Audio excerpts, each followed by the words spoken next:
Opportunities everywhere, everywhere. But very important is feeling well. Mm-hmm. And feeling well is a strategy. Mm-hmm. How you feel today, it's the result what you did yesterday. Yeah. There is no magic pill. Right. Yes, there is. Like, you can take Adderall or you can take some drug. Of course, you will be in Wonderland. It's an equal and opposite negative yes, effect but as then well. you're going to have the worst withdrawal, like it's not worth it. Right. You should, I always, I'm for long term. Right. Like, I do things what only can, it working like for the future. So feeling well is a strategy.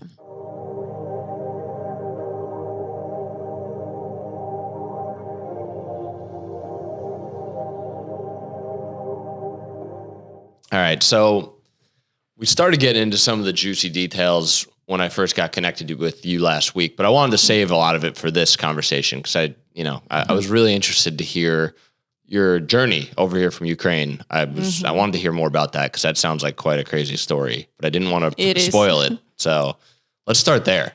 Tell me about the journey to the U.S.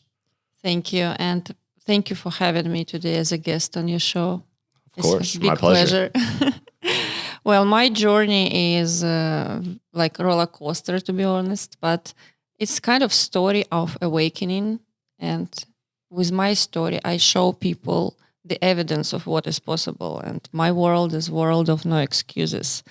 So I came to United States 2 years ago as a refugee when war in Ukraine started. I came from Mexico straight to Miami. Yes, and I remember those days, they were full of despair. Like, I was frustrated because I lost my father before the war started, and I lost all my business. I have my own wellness clinic center and rehab where I make people healthy, when I save their lives.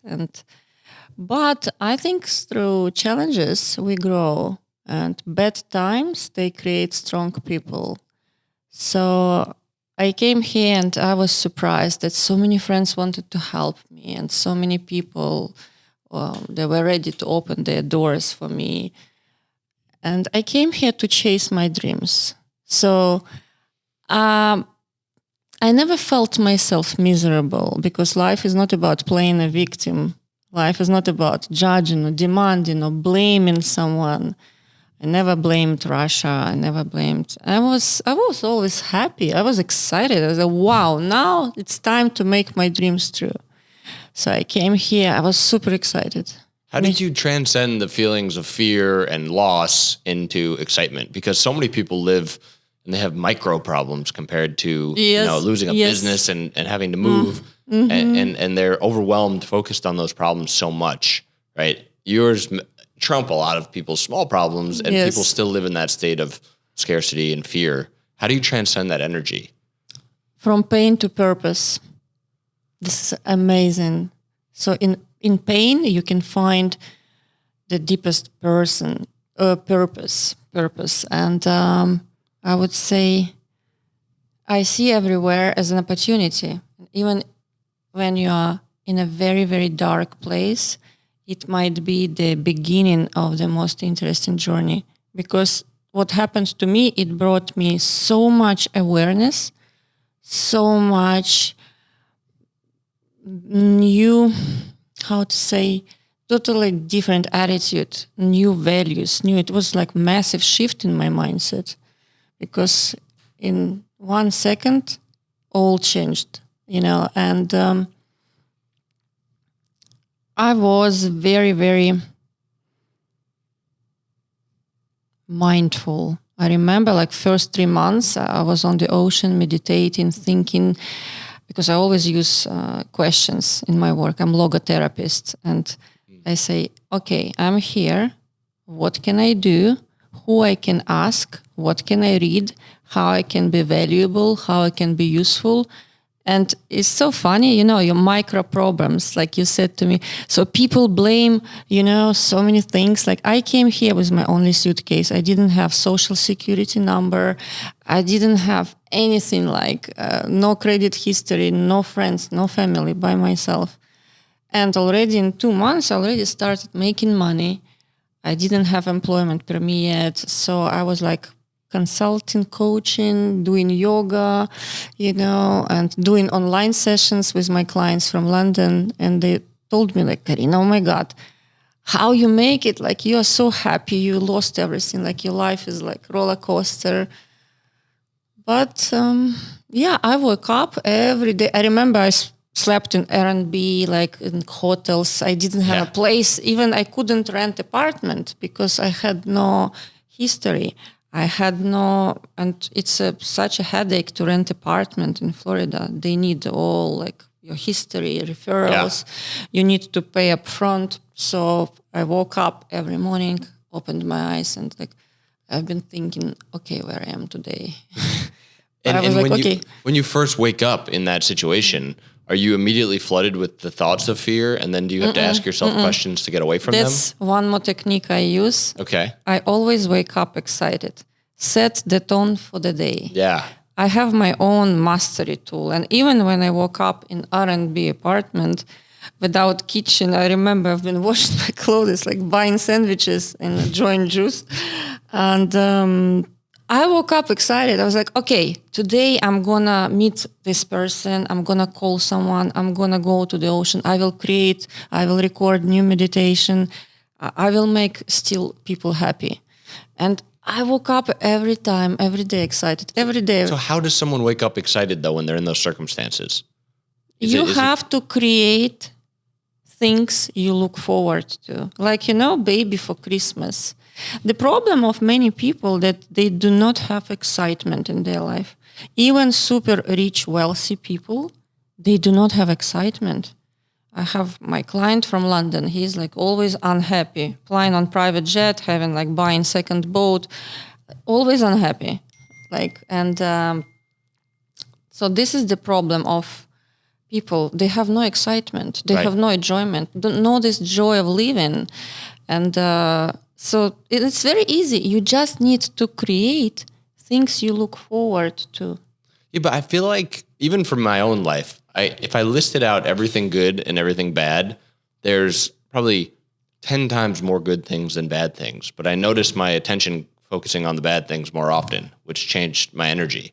So is it a constant kind of conscious reminder to yourself, or are there actions you take that remind you, or do you give yourself space to remember to focus on the exciting things? Like, how do you actually, because it's one thing to understand that, but it's another thing to actually do that and focus on the excitement. How do you actually remember to focus on the exciting things? Because I fill my day only with exciting things. I don't focus on bad things. Yeah. I don't focus on things I cannot change. Because if I cannot change something, even bad things, I can change the way I feel, the way I react. And there are some special, you questioning yourself. Is it good for me? What is genuinely good for me? Why should I be stressed or worried? All people, they tend to overthinking. Mm-hmm. And overthinking kills happiness. Right. It makes no sense to be worried about something what has not happened yet. Because you're already making projections, I'm also NLP coach, so you can program your mind for whatever you want. So it kind of ties into a lot of spiritual practices that have been throughout human history. You want to talk about my spiritual journey? Yeah, I would love to. Because I think, when you talk about quieting your mind, right, or not overthinking, it's just, you're, especially in today's day and age where there's so many things that pull your attention away and cause your mind to attach to comparing yourself to other people on social media or feeling like you're missing out on things. There's things that trigger your mind. So it's like, how do you not overthink? Or maybe it ties into your spiritual journey. Let's talk about that for a few minutes. I can talk about this for hours. Right. It's I'm a very spiritual person. Yeah, that's why I work with physical and emotional and spiritual transformation. But it took me years to learn to automatically to think, to see this glass half full and only with clean water. Because I did Vipassana, I lived in Kopan monastery with monks. Oh, wow. Where you keep silent, so you're normally you are not talking. Yeah. And then it was amazing experience, amazing, absolutely. Where did you live with the monks? Kopan monastery in Kathmandu, Nepal. Wow. So I went there for 25 days. It's amazing. And you are not allowed to speak. So the only thing you're doing is waking up at 5 a.m. because your pituitary gland is working very good on the sunrise. So you need to wake up before sun rising. And then you start praying, meditating, and only listening your thoughts. So it was an amazing experience. I stopped wanting things there. I got this feeling of gratitude. I was so whole of love, of gratitude, of unconditional love. First 3 days was like challenging because I wanted to call, I wanted to check, to scroll my Instagram. Yeah. But then you reach this level like, wow.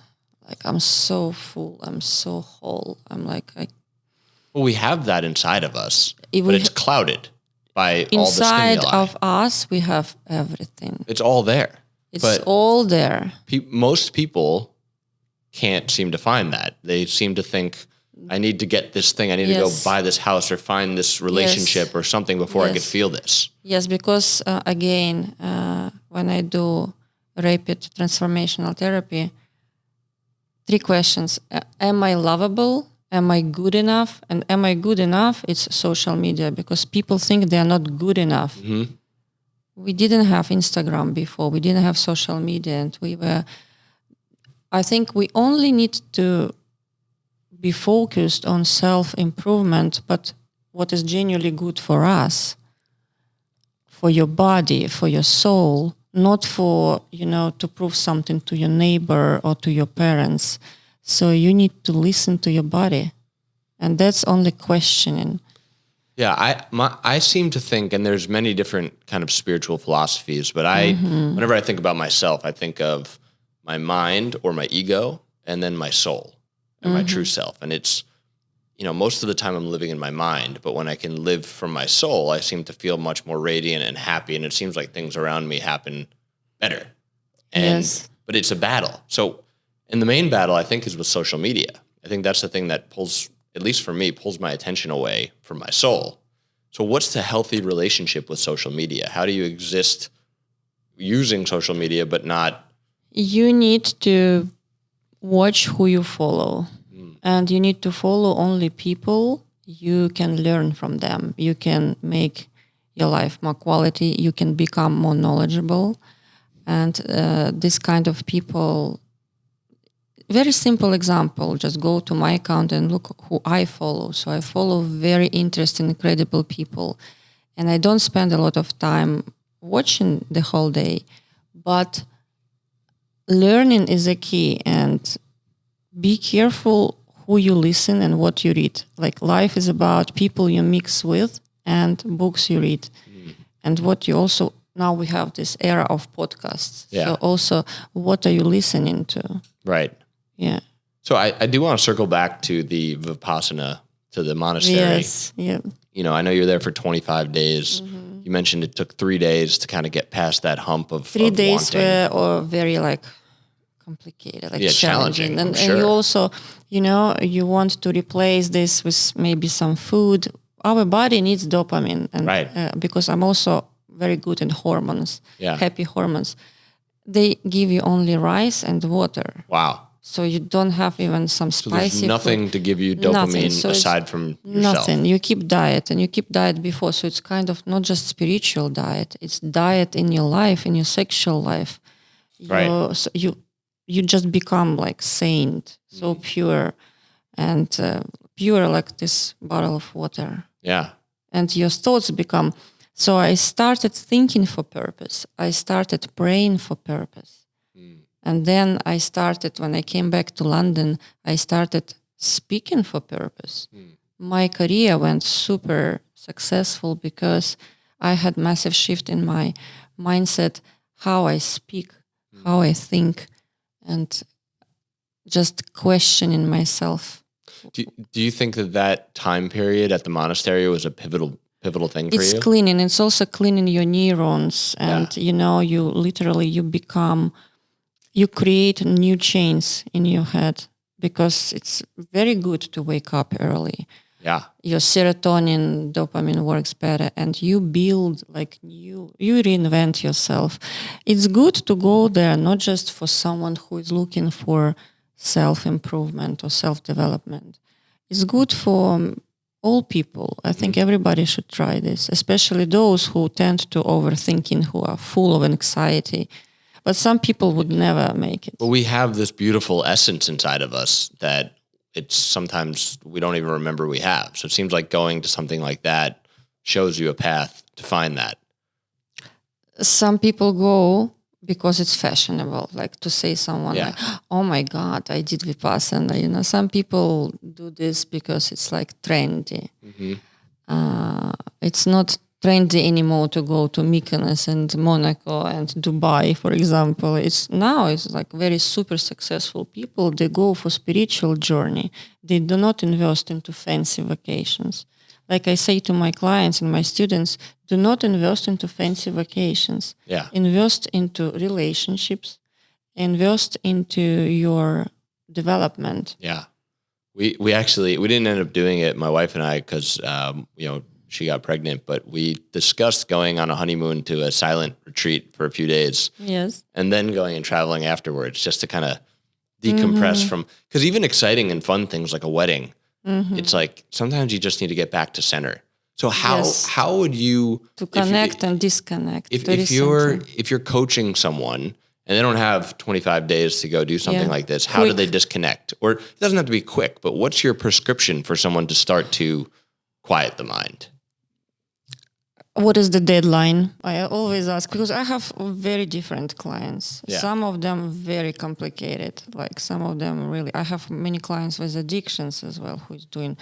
They're very wealthy people who thinks that quick fix. Like why I should go for a spiritual quest if I can fix my life with doing a line or taking Xanax or Adderall, for example.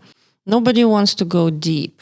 Right. And I'm like a doctor, always give prescription, I give new strategy. We change immediately, the method of immediately changing something.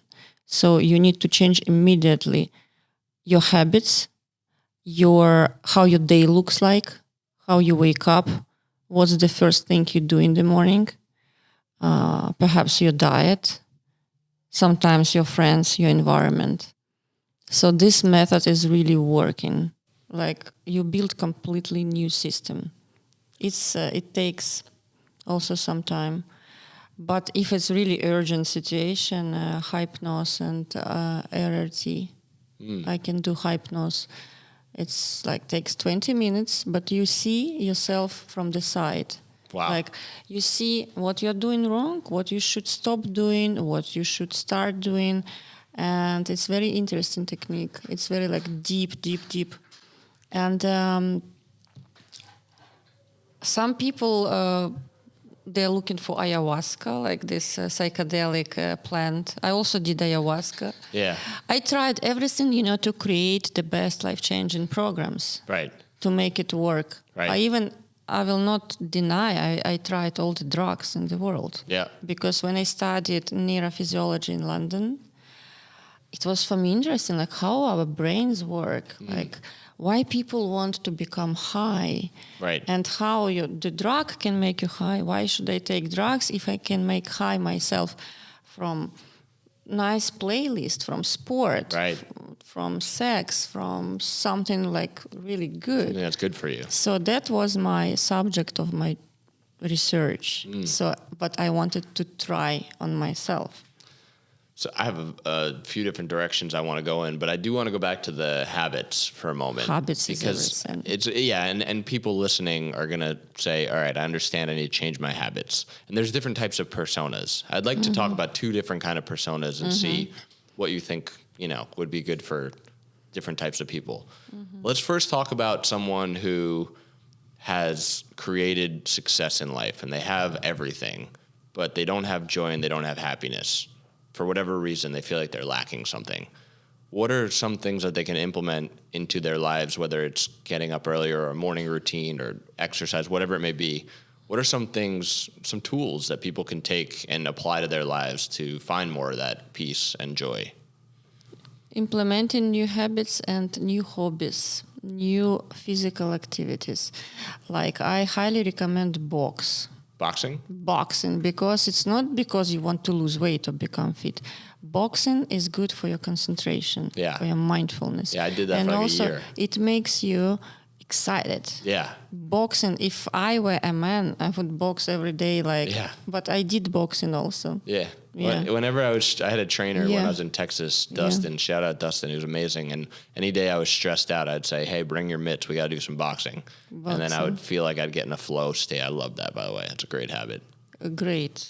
Absolutely. Boxing, playing tennis, golf. Golf might be boring for some people. I play golf almost every day, so. Yeah, I play golf as well. Oh, do you? I like this, the whole process.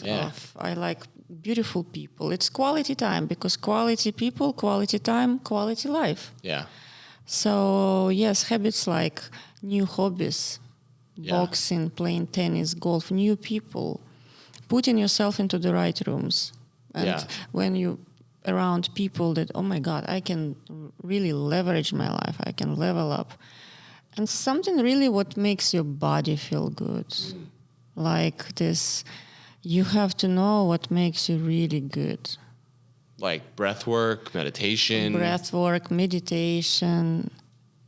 All like swimming, so many beautiful things to fill your day, and there are so many things to be happy about, even in details. And it doesn't depend on like size of your house or brand of your car.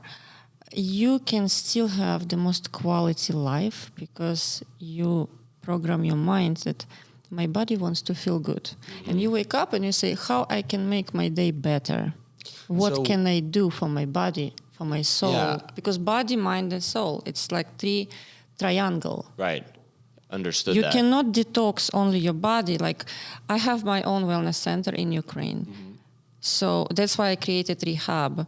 Because you cannot only detox your body, put IV drip, and that's it. Right. You need also to detox your head. And to detox your head is much more complicated. Right. So you need to prevent it. That's why I work with preventive medicine. To prevent aging, to prevent diseases, to prevent hangover. Mm. I have one client and he knows that if he's going to party, I give him like a pharmacy box. Yeah. I prepare him. And actually, I don't allow my clients to drink. Yeah, that's good. I don't accept payment if they don't send the paper. Yeah. I'm very extraordinary coach. Yeah. No, it sounds like it. It sounds like your work can help people who have achieved extraordinary things in business, but there's so much more to life than just making money. I mean, we grow up thinking it's all about attaining material wealth. Yeah. And people I spent my early 20s thinking that was the key to everything. And I was fortunate to attain a lot of things early on in life, only to learn that didn't fill the void, right? But a lot of people don't attain those things ever, and they spend their whole lives chasing instead of attracting. Yeah, and you attract through changing the way you feel first, through doing these types of things. Yes. And I don't think many people understand that. I think most people are waiting to get the thing to feel the way they want to feel. But you can feel the way you want to feel today. And in doing so, you'll get things that are greater than what you could have ever imagined and could have expected. And I think that's a society-wide problem, is that message is not discussed enough. Yes, because not enough knowledge. They don't do enough research and simply questioning. They just follow the crowd. They follow stereotypes. I love about you that you're so knowledgeable and so sharp. And I really respect such high-minded people. Thanks. I want to ask you how you became like so successful, and because I have a lot of admire and respect. What helped you? What habits? I have actually a very specific thing, a very specific time in my life where everything shifted. Tell me. I'm sure some people listening know the story, not everyone, but I was living in Los Angeles with my then girlfriend, now wife. We were living in a small apartment, splitting the rent. You know, I was grinding. I had a business, but it wasn't breaking through. It was just, I was just living at this level, and I was working so hard, and I couldn't break free of it. And I actually went to an event and learned about personal development, learned about what my mind was consistently telling me, what my limiting beliefs were.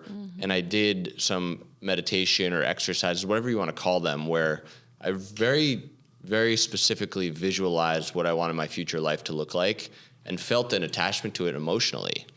And when I left the event, I was moving from Los Angeles to Florida, so I had a 5-day drive. I had to drive for 5 days.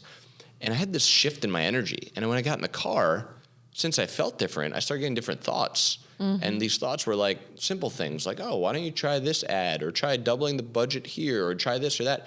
And my business went from doing about $1,000 a day in revenue to doing $50,000 a day in revenue in 5 days. You see what a massive shift. In 5 days. It was a massive shift. I went from making a couple $100s a day in income to making $20,000, $25,000 a day in profit in the matter of one drive from LA to Florida.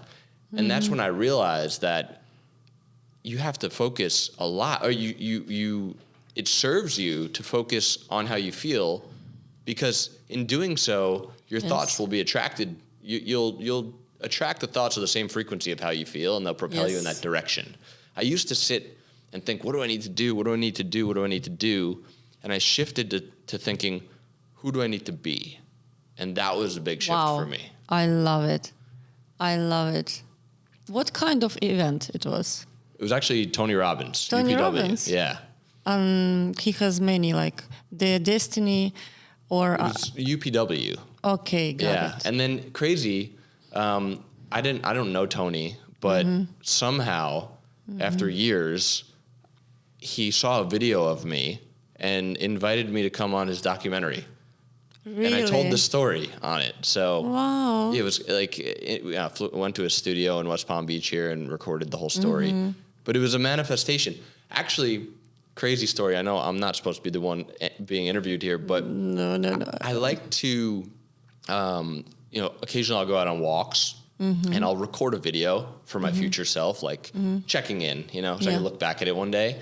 Yeah. And I said something along the lines of, I have a feeling I'm going to meet Tony Robbins. I don't know why. And then, not exaggerating, this was like 4 p.m. At 6 p.m., I got a text from his producer about coming on the manifested. Literally 2 hours later. Another crazy manifestation story. I wanted to meet Richard Branson. You know Richard Branson from Virgin? Of course. I was always a fan of his work, and I was out on a walk, and it kind of popped into my mind, like his face. And I was like, I would love to meet Richard Branson. I'm like, how do I do that? I'm like thinking about it. I'm like, I don't know. Let's let it go. And then I kept going on my walk. I'm feeling a certain way, and then I remembered a friend of mine was in a photo with him. So I'm like, I have to text this guy now because I have to follow this line of thoughts. And I texted him, and he's like, yeah, I'm part of this group. There's a trip to his island next year. It's $60,000. There's one spot left. I'm like, all right, I'll take it. I wired the money that same hour. I went back to my house. I sent the money. And then a year later, just a couple months ago now, I went to Necker Island and I spent a week with Richard Branson. And it was made a lot of photos. Yeah, I got photos with my son on his shoulders. And I love it. Yeah, I took my wife and my son, and it was like the best trip ever. Wow. But it's crazy how the universe can shift in ways and create for you you can be the center. If you can be centered. If you can be centered and feel the way you want to feel, things happen. Yes, mindful awareness. That's why I use Martin Seligman technique, which is you have to picture your ideal day in details. Like when you wake up, you need to picture yourself where you wake up, how this room looks like, how you wake up, what's the first thing you do, what you see from the window, how looks your breakfast table, or you don't have breakfast, maybe you are going to gym straight away. So you have to picture in details your ideal day. And you have to feel it, because if your mind can imagine this, if you see it in your head and mind, you can have it in your hand and in your life. That's the main quantum physics law. Yeah. So Martin Seligman, he's the author of Happy Psychology. So he's always gives this exercise. You have to picture your ideal day, as many details as possible.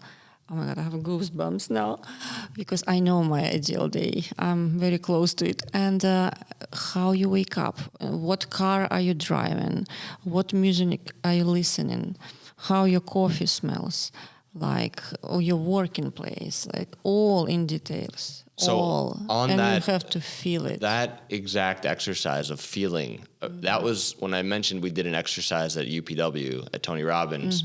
We were actually, a little bit more detail, what we were doing was we were imagining ourselves as someone else who loves and cares about us walking into our future life. So I envisioned myself as my aunt because she always wanted what's best for me. And I was walking into the up to my future house. I was admiring the cars in the driveway. Yes. I walked in, I looked at the pictures of my future family. I admired the beauty.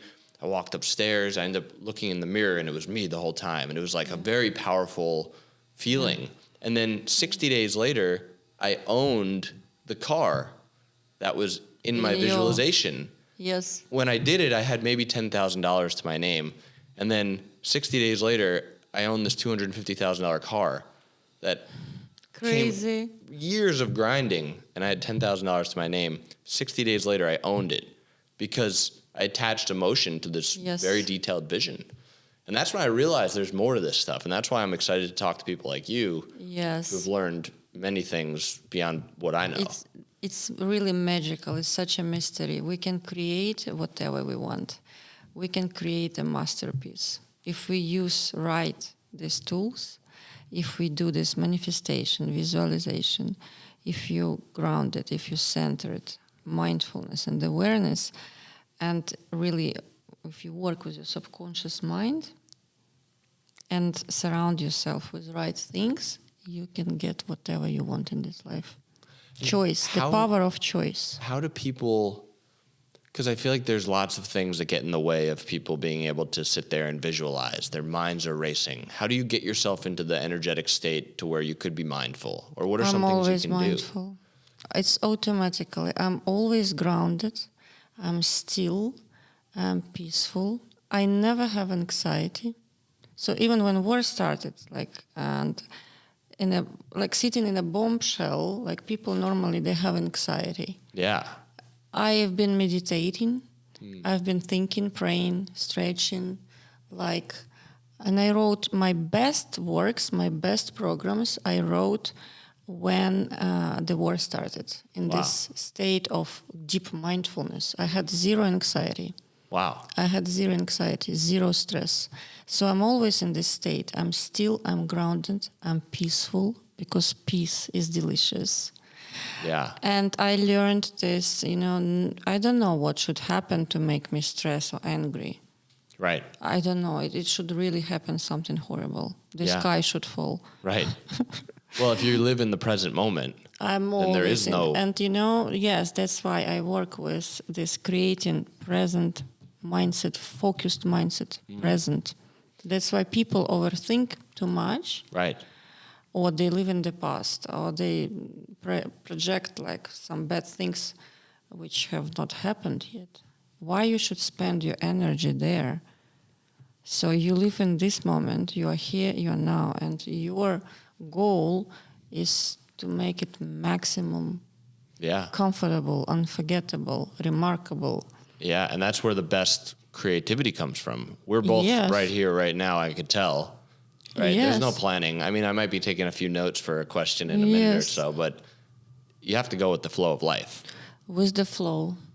Always. Only with the flow. And accept. Surrender. Surrender. That's a good one. Because when you resist something, you spend a lot of energy, and that's not going to work.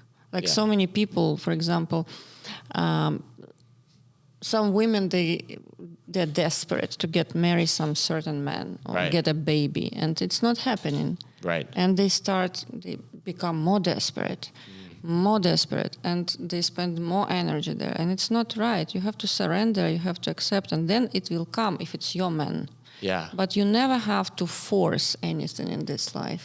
Yeah, I think when you try to force, let's use the woman trying to get married, for example. It's you're building an energy of I need. I need is a very... And you're going to create more need. Yes. Do not be needy. Do not be desperate. You get more of that in life when you feel that way, right? You need to feel that you are already enough and you already have everything. I can have more. I don't mind to be better. I don't mind to become more and have more. But I have. I don't mind. I like that. Yes. It's not I want. The power of desire. words. Words also. Be careful. The words, they have this code. Mm-hmm. So I never say some really bad. Like my language is, it's not because Vipassana and I lived with monks in Kopan monastery. I watch my words. I'm super intelligent and my language is very, I watch my words because words universe is really always script in there. So be careful with your words. Yeah, they have more power than you may think. Words are powerful. Even your internal words. Your self-talk, the way you talk to yourself. People should practice more self-love. Mm-hmm. I have one client and they drink, they do cocaine, they stress, they overthinking. I ask one question, why you do not love yourself so much? Yeah. Why, instead of, they have a fantastic, beautiful house at Venetian Island, instead of buying another Lamborghini, build your own gym, like you're something like healthy, like a wellness center, like I did in Ukraine. But some people, they don't want to go deep. They want quick fix. I don't think people understand what self-love is. And I think self-love is when you do things that your future self would be happy that you did for yourself. Like keeping promises to yourself, taking the action that you know is the right thing from your soul, not from your mind that's craving. What is good, yes, like listening certain music, reading certain books. What is genuinely good for your body, because make your body your best friend. Yeah. Like for me, I don't know, like I never eat some bad food. I like quality food. I like hydration, quality water, because your body is your temple. Right. And your body will be very grateful. Right. I stay away from people who really have addictions or they're toxic or they don't grow. Or I don't need them in my life. I can help them, but I don't need them. I would never marry someone who is just not in the same page like I am. Right. And I like high-minded people, and I really help them to become better just by implementing new things, new habits, new rules. And this new state of self-love, self-discipline is very important. For sure. And physiology, because when you change your physiology, you change your body. Yeah. When you change your body, you change your emotions. Mm-hmm. And when you change your emotions, you change your decisions. Yeah. And life is about to take only high-quality decisions. Yeah, oftentimes we meet a fork in the road. It's like we're not feeling good, and it's like, well, we can... Yes. I can numb myself with social media, or I could just get up right now and go for a walk. And if I take that fork... You can still go for a walk and still just listen some podcast, but not scrolling down. Yeah. And just lying on the sofa, like I say.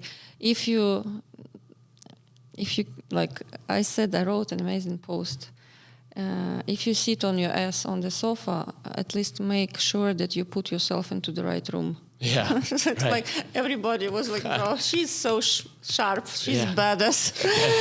Like, yes, if you sit on your ass on the sofa, make sure you put yourself into the right room. Yeah. So still, opportunities everywhere. But very important is feeling well.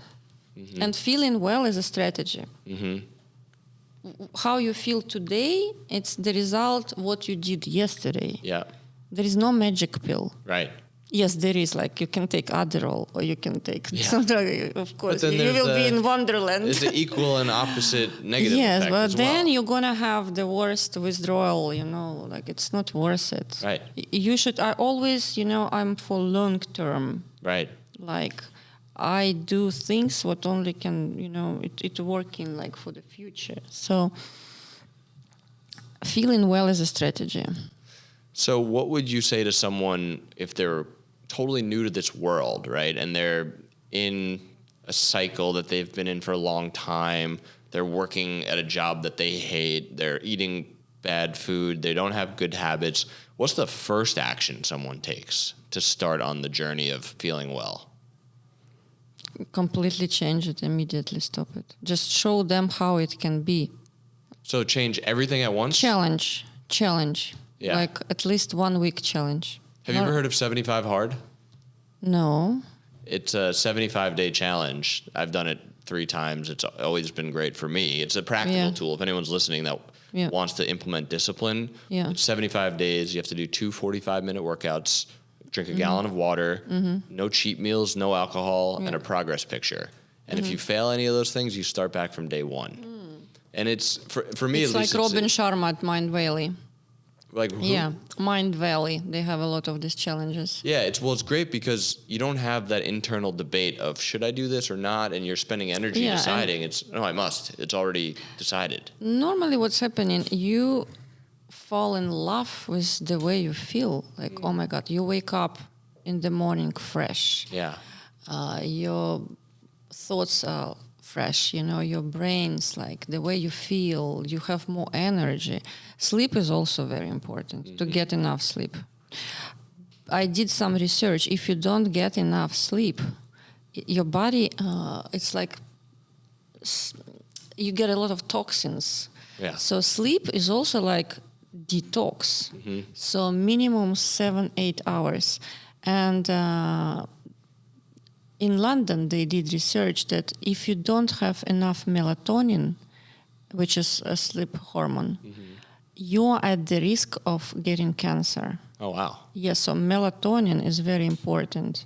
Right. So sleep is very important. Prioritizing sleep. I never, ever go to bed late. I just... in my phone everywhere, no notifications, silent mode, nobody can call me. I don't party, I don't drink alcohol. I'm in bed every night, maximum the latest 11. Yeah. And I wake up and I'm excited, I'm happy. So sleep, prioritizing these healthy habits. Yeah. Because how you cannot fall in love with your state when you're feeling good? Right. And you have progress everywhere. Yeah. In relationships. In your career, you think smarter, you generate... Have you ever noticed, like I did boxing, so when I did boxing, my mind is blowing and I start generating some ideas.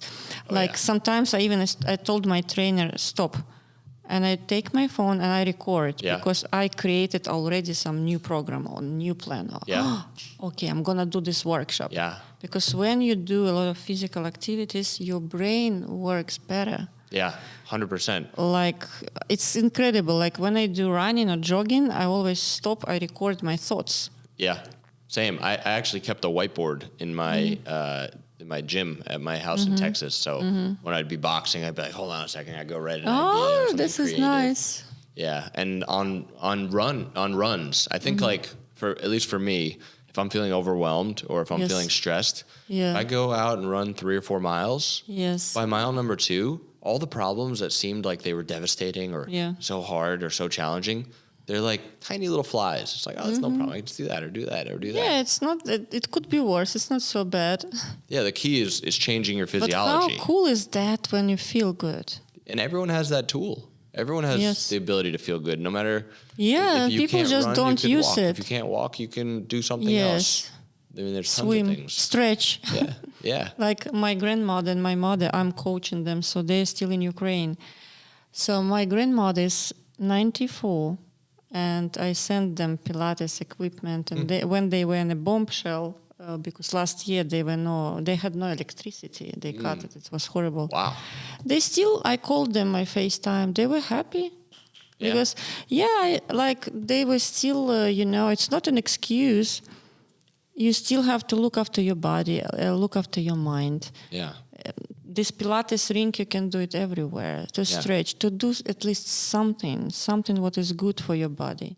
Yeah, I mean, it's an extreme example to be in Ukraine when there's bombings, but metaphorically, there's bombings going on around everyone's life. Not so extreme, of course, but there's problems all around. Yes, you have to have this mastery tool when something happening, like vaccine from these panic attacks, from anxiety.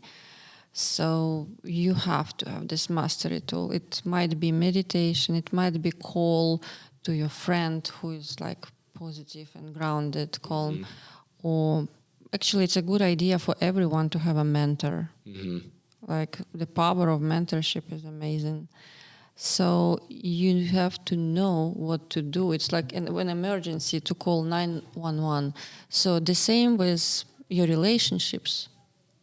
The same with your health, the same with your situations in your life, in your business. You have to know what to do. Yeah. You can always ask. What are some, or a meditation technique that someone who doesn't know how to meditate? Different. So my first teacher was Joe Dispenza. I went to his retreats. I've been to his events a couple times. Yes, retreat. I already go for his 3 days retreats. Last retreat was in Marco Island. Yeah.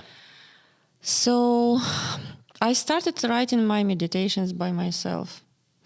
Meditation is changing your energy. Some people, they just meditate, they do visualization.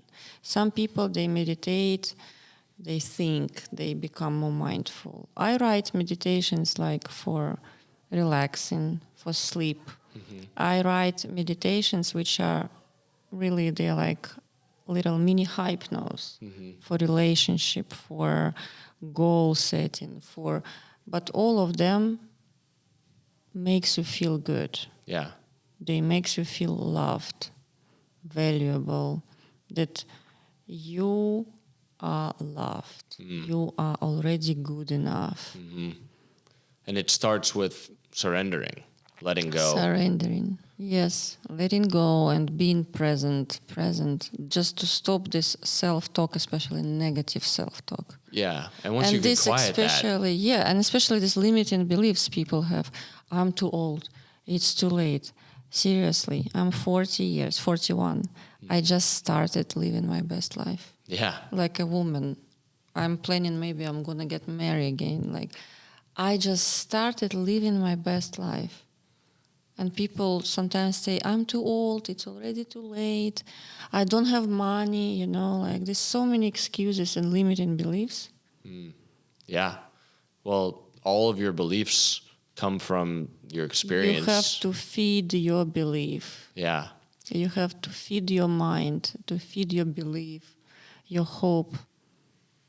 So many things. There's so many now tools. Even, when people say, I cannot afford myself having a mentor. Yeah.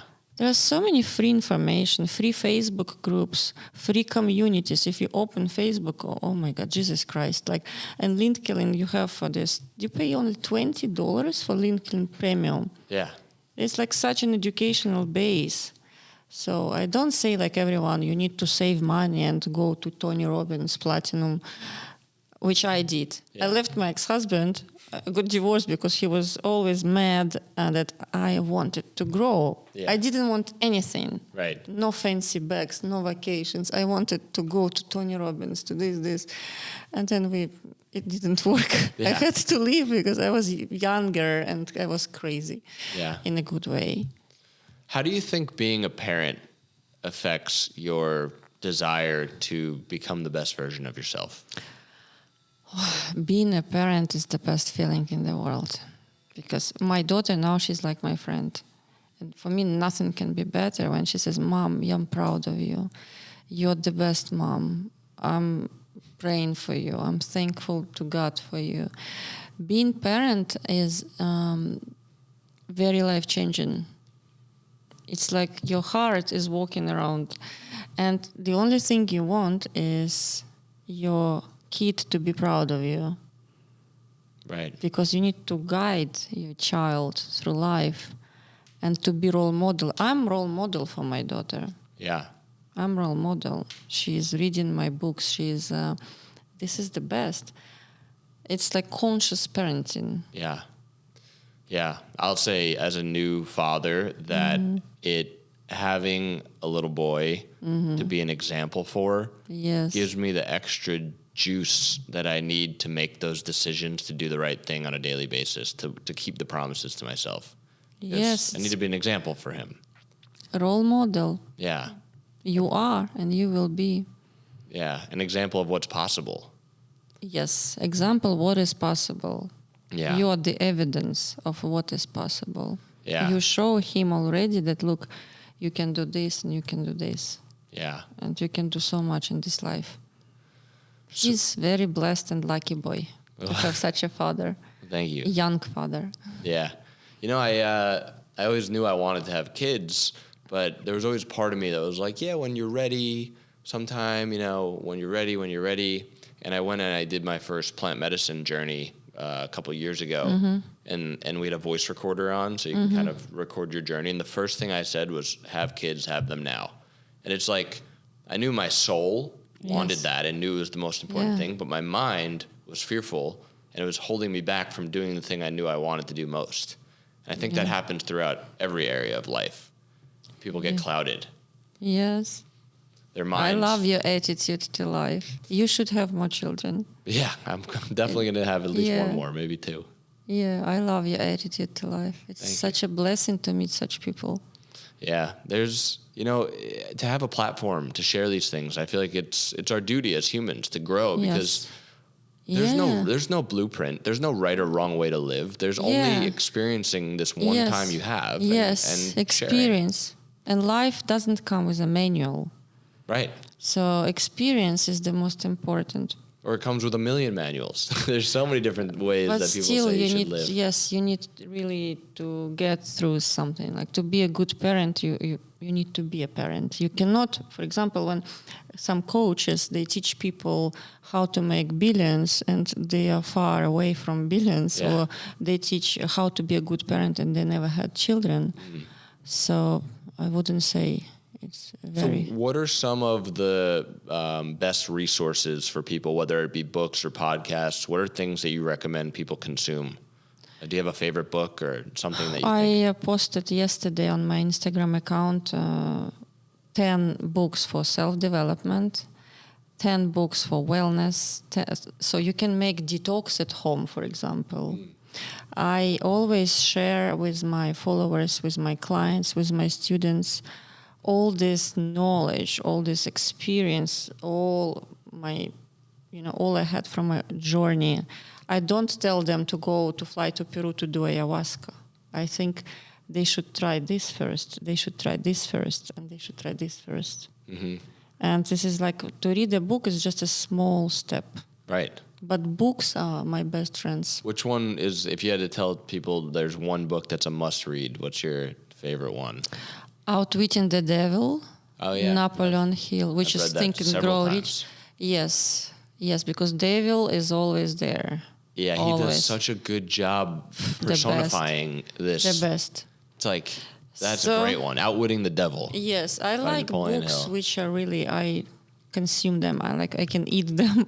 Yeah. So, because there is for one area, one book, like relationship, it's Robert Greene is great. Career as well, like The Art of Seduction for women as well, for men as well. For self-development, self-growth, Jim Rohn, all his books, The Art of Living. Jim Rohn is like godfather of all the books. Yeah. Jim Rohn, he's like an old man, but he has so much this soul wisdom.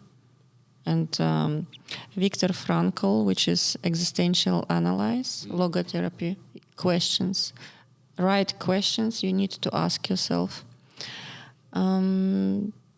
Napoleon Hill is amazing.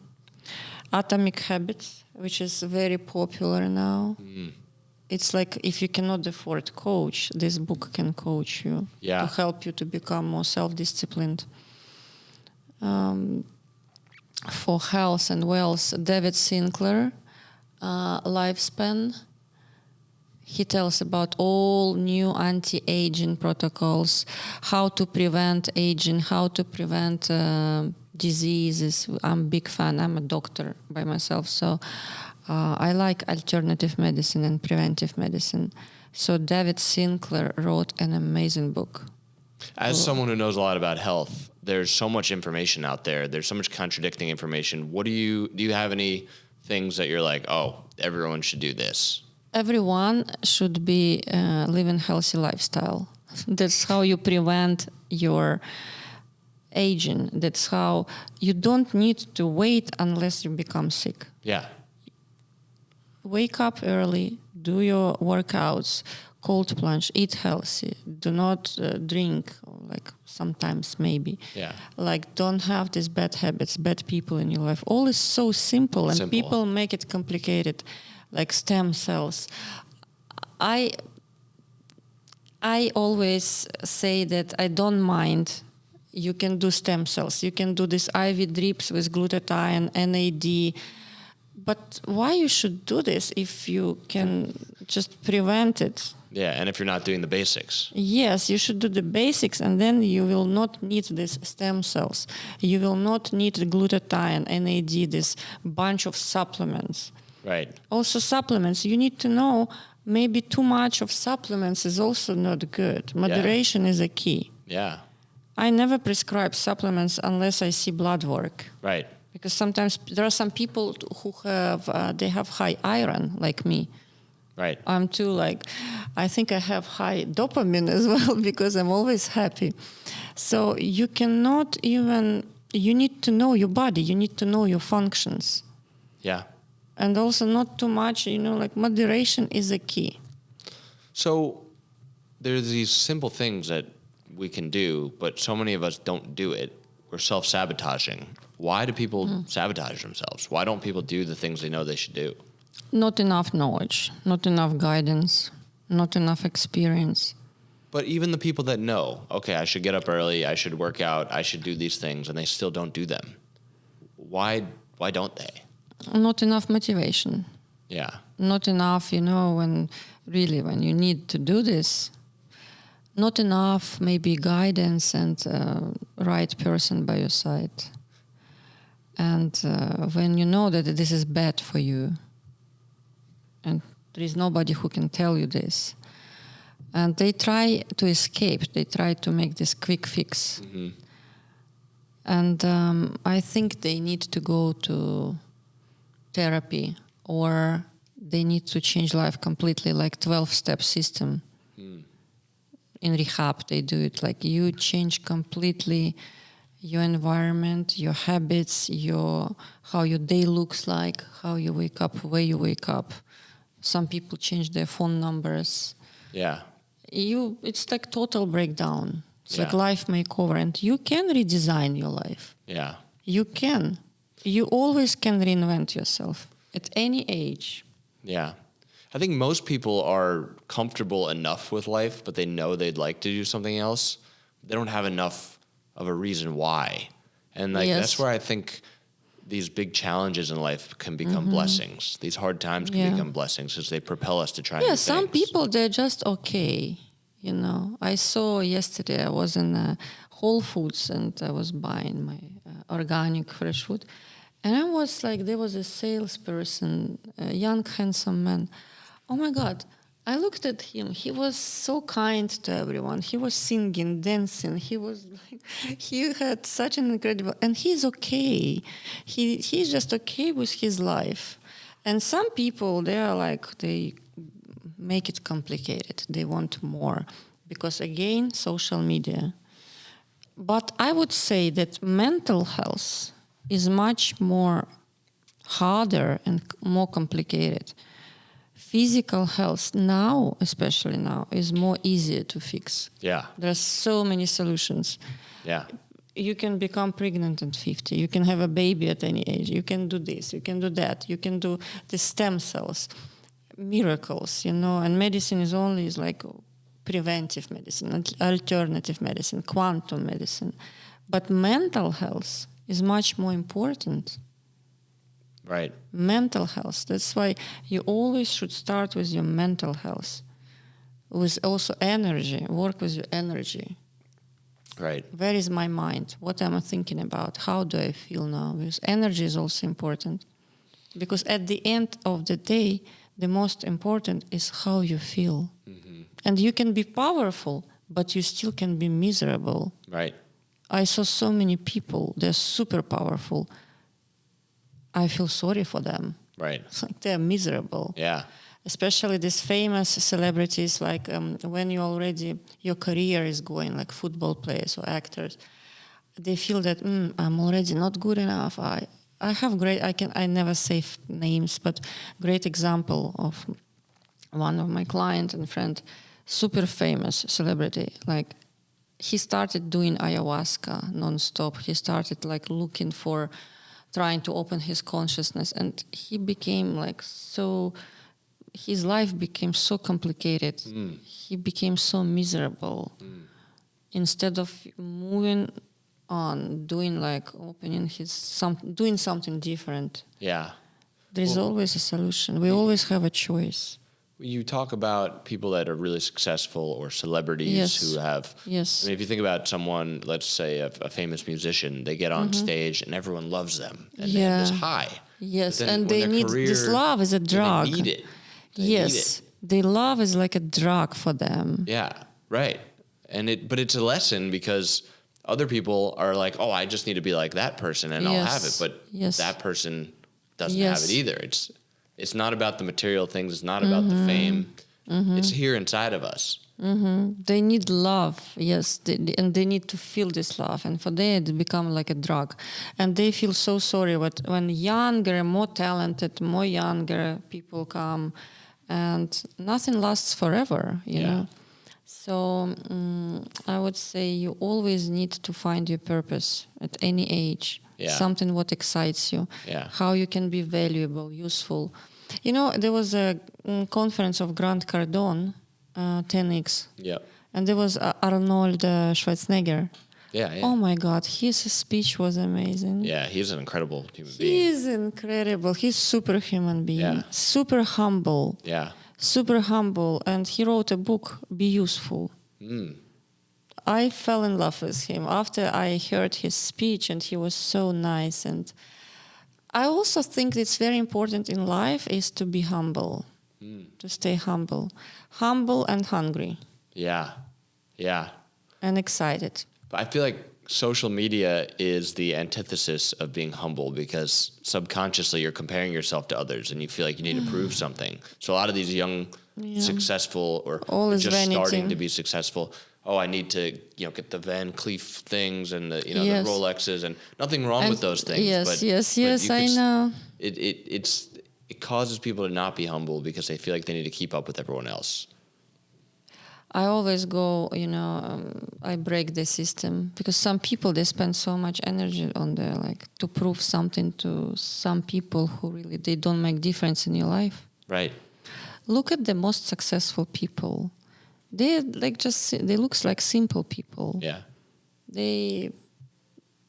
Everybody has his own passions, but you need to know what is genuinely good for you and in a long perspective.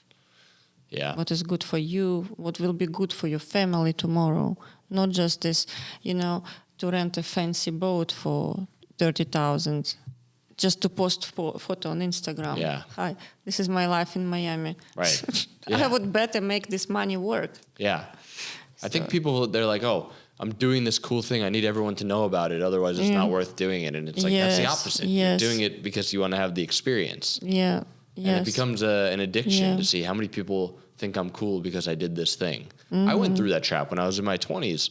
I would post about my cars and I'd be, how many likes does this get? Oh, which one of my high school friends saw me now? And it's like, now I think about that way of being, and it's like so icky to me. It's like, I don't even really post anything anymore unless it's something that's true from my heart, because it feeds into an addiction of needing other people to validate you, which is a really bad path to go down. Yeah, I'm also thinking because I have my clients coming to my through Instagram, so I really literally need to show them that all is possible. Right.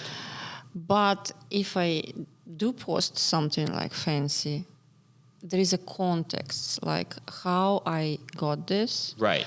Or like I say, my one of my latest posts is amazing. So I posted my Rolls-Royce car, which I had in Ukraine.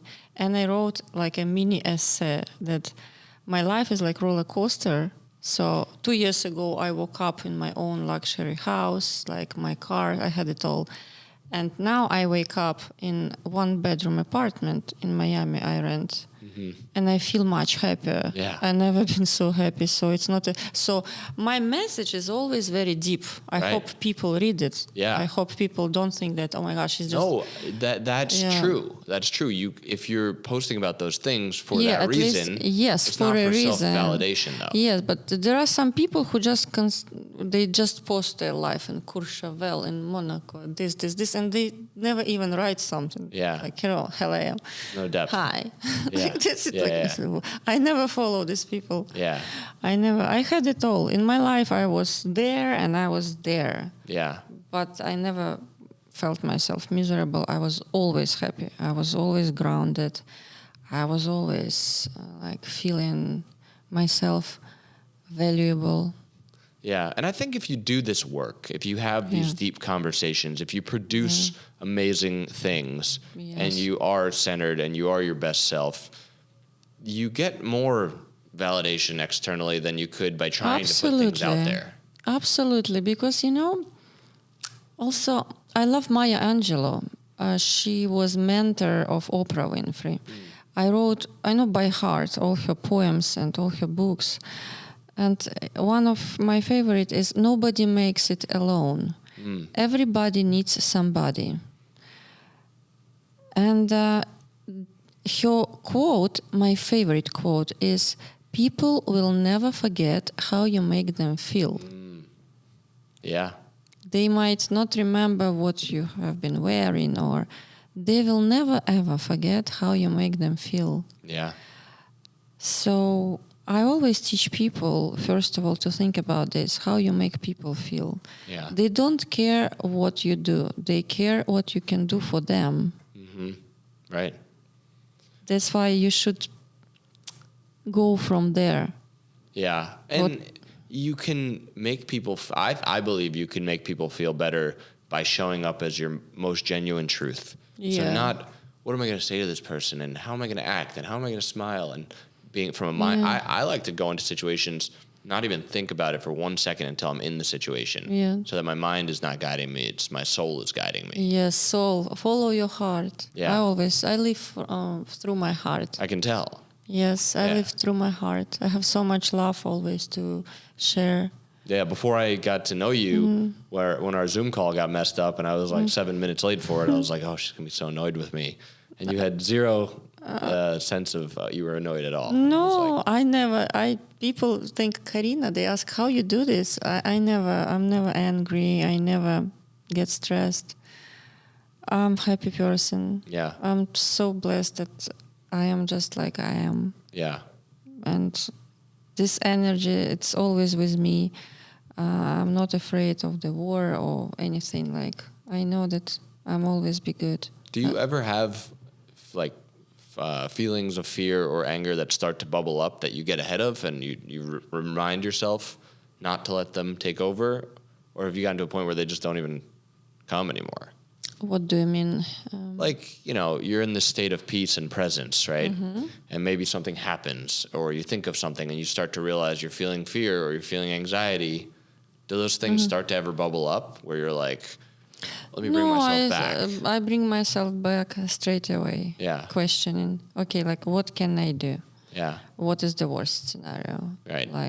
And I always find the solution, how to calm myself down. Yeah. Very simple questions. That's why I do logotherapy. It's a questions. What can I do? What is good for me? Why? Why do I need this? Why do I need to think about this? I cannot change it. So why should I spend my energy there? And how often do you ask yourself these questions? It depends. It depends when I feel that I need to ask myself. But it's automatically. I remind myself to be mindful. Awareness. And over time, it becomes your way of being. I live this. Like this message of mindfulness, and I spread this message of mindfulness. When you were younger, were you ever not mindful? I was always mission driven. I was always like thought leader. I've been reading books. Like I was very, very knowledgeable since my young age. I was always doing research. I loved to learn something. All my friends, they were older, much older. Even my ex-husband was twice older than me. And I fell in love with his brains. I've been listening to him. I've been questioning him all the time. And he loved it. Like I have a course for women, high-value women. So I always tell them, make your man the epicenter of the universe. Be full of interest. Be full of wonder. Ask him questions, but not annoying questions like, where have you been? Why you don't pick up? Like some women are like that. They're like, ask him questions about, like, show him, make him feel special, important. Make him feel himself like powerful, knowledgeable. They love it. Yeah. Well, I think that. So it's, I always was knowledgeable. What do you think a beautiful and healthy relationship looks like? This is relationships where two of them become better. They become more total understanding, boundaries, because you do have to keep some boundaries. It's not possessive love. Right. Because possession is also, instead of expectation, more appreciation, being grateful, not taking things for granted. Right. Like when you take for granted, when you forget how to say thank you, it's like, so just really being grateful, even for some small things. Yeah. And show interest and compassion. Yeah. Compassion, because even man, at the end of the day, he needs care. He needs somebody to ask him, how was your day? Did you take your vitamins? Yeah. Like something to uplift, like to bring something, to bring light, love. And it's a two-way street. Right. So you cannot like just consume. So everybody can build healthy, long-lasting relationships. One thing I learned that was really profound was that, obviously in all relationships, there's times where you're frustrated with each other and you're starting to paint a picture in your head about things. And immediately when that happens, go and do an act of love for that other person, whether it's you make them a coffee or you get them flowers or whatever it is. You replace those feelings with an act of love. And then you realize... Act of generosity, I call it. Yeah. Immediate act of kindness and generosity. Yeah. Do not wait for the scandal. Actually, this is really working very good in any kind of relationship. Right. Even, act of kindness. When you come to your office, say everyone, hello, bring some chocolate, fruits, gifts for like Christmas, and make a compliment. It's very easy. Very easy. It takes you nothing to say thank you or, oh my God, you are glowing, you look good today. Yeah. And it's straight away, it's set the tone for your day. Yeah. Set the tone when you enter your office, smile. Already, you have to feel it. Yeah. You have to, and it should be automatically, natural. Yeah. And people will remember how you made them feel. Exactly, and your life will be totally magnificent. Yeah. Yeah, you have opportunities every day to do that. The same at home, when I was married, my husband was like the most happiest man because I always say, you look good. You have this haircut, we can do this. Like, he felt himself so special. Yeah. The same with your kids, the same with your parents, the same. I have concierge in my house. I always bring them chocolates, fruits, balloons. they love me so much, and it takes me nothing. Like I will spend $20, but I will make someone so happy and special. Yeah, and in a more selfish way, it goes a long way. It all comes back to you in the end. Absolutely. I like making gifts. I like making compliments. I do so much good stuff, and it always comes back to me. And I felt it when the war started. So many people Karina, come to us, live at our place. Like I felt myself so loved. Yeah. And it's all, when you live in a such way, your life is getting only better and better and more quality. It's all these micro thoughts, micro actions that make a beautiful life. All the things we're talking about, I they're like easy this to do. micro, yes. Micro breaks, like micro, the word micro is very important. I like that you mentioned this. Even micro breaks for mindfulness during the day. Yeah. How important it is. Oh, yeah. Just a quick moment to bring your awareness back to center. Yes. It can be a minute. Exactly. It can be less than a minute. Sometimes I buy my client a watch, Apple, and I set him reminder to have like 3 p.m. normally. It's 3 p.m. to do like breath work or like micro break for mindfulness. Yep. Because you know where I am, how is my day, how do I feel? Yep. So important. And when you practice that, you get better at it. Like one thing I do is, we'll watch an episode of something on Netflix at night. And right when it turns on, that's like my cue to bring my attention back to my body in this moment that I'm connected with everything. And it's just like a simple thing that it's just triggered automatically. When I turn the TV on, I just take a second. I don't even say anything. I just sit there. I don't look any different. I'm still sitting there, but my attention just goes inward.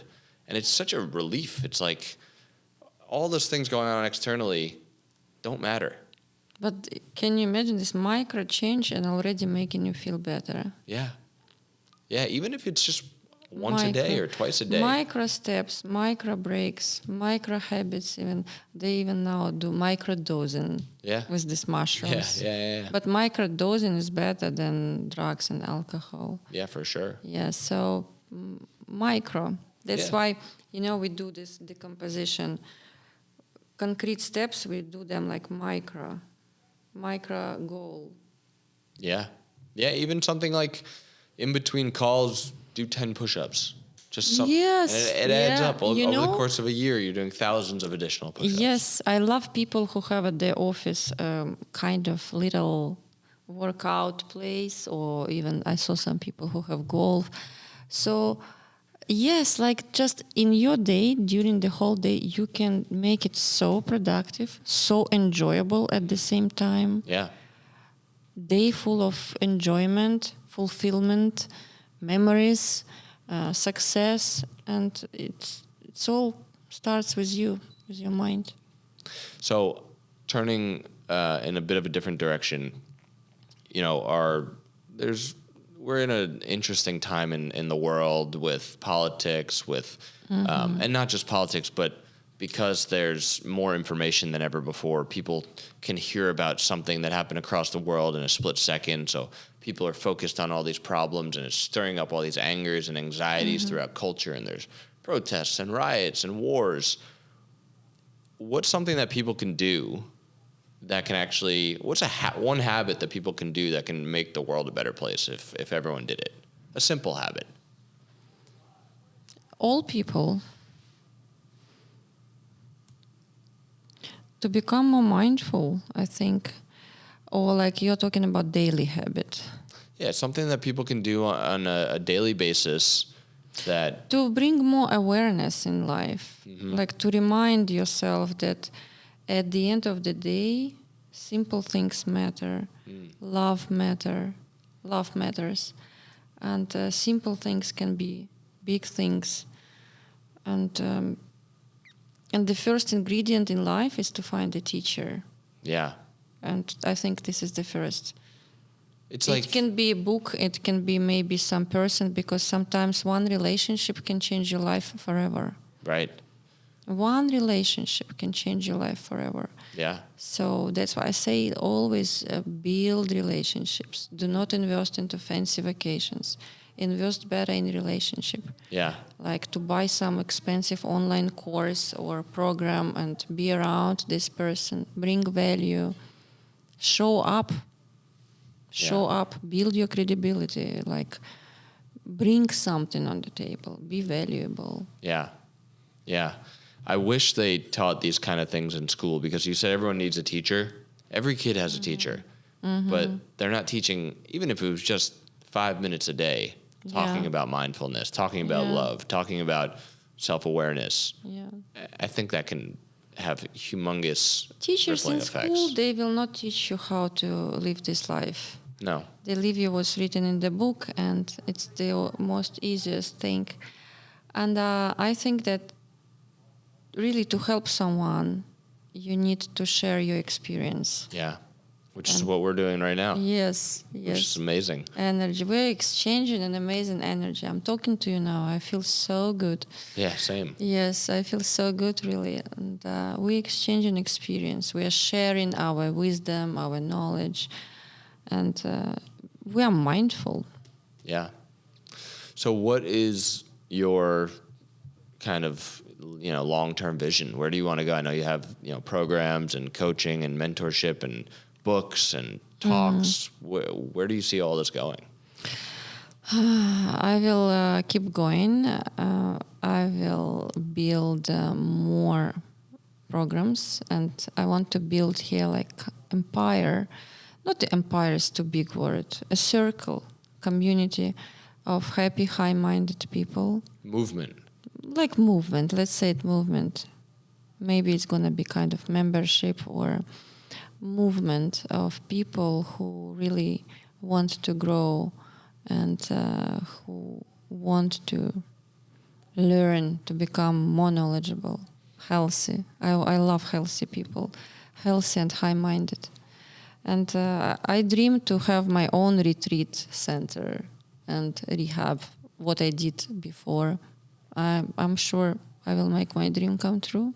I love it. So people that want to learn more from you now, Yes. where can they find you? On my Instagram, social media. Yeah. Yes, by my name, You have Karina. links to everything through there?